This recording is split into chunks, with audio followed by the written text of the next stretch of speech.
సరిహద్దు దగ్గర ఆ రాత్రి అసాధారణంగా నిశ్శబ్దంగా ఉంది. వర్షం మెల్లగా పడుతోంది. మట్టిమీద సైనికుల అడుగుల శబ్దం తప్ప ఇంకేమీ వినిపించడం లేదు. అందరి మనసుల్లో ఒకే ప్రశ్న: ఈ నిశ్శబ్దం ఎంతసేపు నిలుస్తుంది? అప్పుడే ఒక్కసారిగా భయంకరమైన పేలుడు జరిగింది. ఖాళీగా ఉన్న వాచ్ టవర్ పూర్తిగా ధ్వంసమైంది. ఆ ఒక్క క్షణంలో సరిహద్దు మొత్తం అప్రమత్తమైంది. అలారాలు మోగాయి, రేడియోలు స్టాటిక్తో నిండిపోయాయి. బార్డర్ యూనిట్, రిపోర్ట్ చేయండి. ఇది దాడేనా లేక ప్రమాదమా? స్పష్టమైన సమాధానం రాలేదు. సిగ్నల్స్ బ్రేక్ అవుతున్నాయి.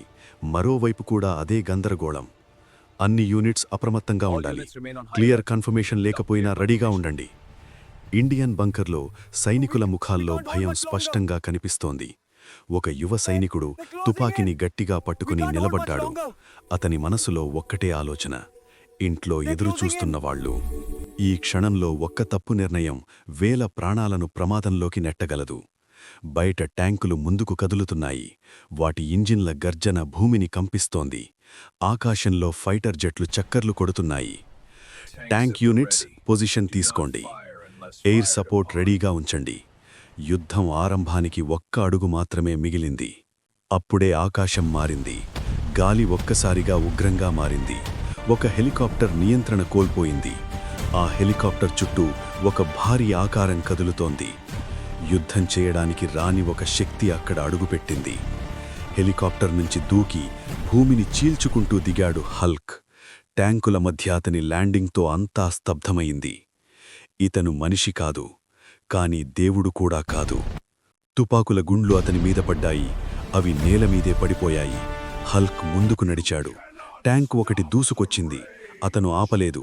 తన చేతులతోనే దాన్ని నేలకూల్చాడు. హెలికాప్టర్ దాడి చేసింది. అతను గాల్లోకి ఎగిరి దాన్ని పక్కకు విసిరేశాడు.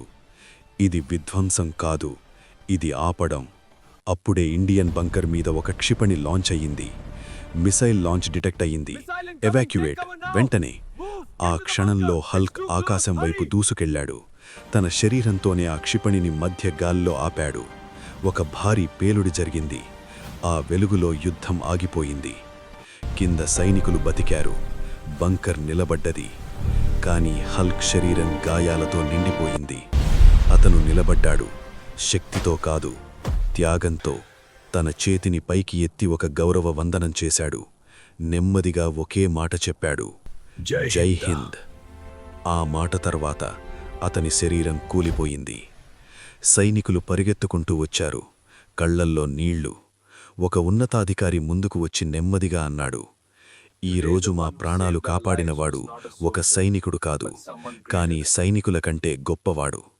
అందరూ నిలబడి హల్క్కు వందనం చేశారు, నిశ్శబ్దంగా, గౌరవంగా.